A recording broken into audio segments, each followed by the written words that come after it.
Когато имам да свърша 10 неща и след тях вече съм закъсняла, последното нещо, което искам да правя е да смятам калории.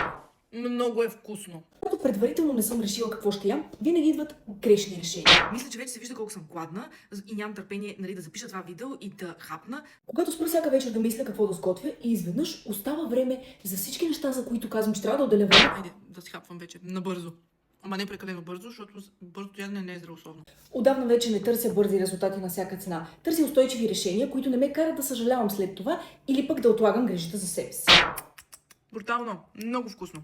Докато хапвам, се чувствам по-лека, остава ми повече време и знам, че се грижа за себе си устойчиво и дългосрочно. След си го знам. Яла съм го това тирамису, страхотни са им десертите. 2 седмици празници не променят нищо, ако през цялата година правиш добри за себе си избори. Fit Panther. Здравословно, устойчиво и подпомагащо вашите резултати хранене. Няма значение преди или след празниците. Важното е да започнеш.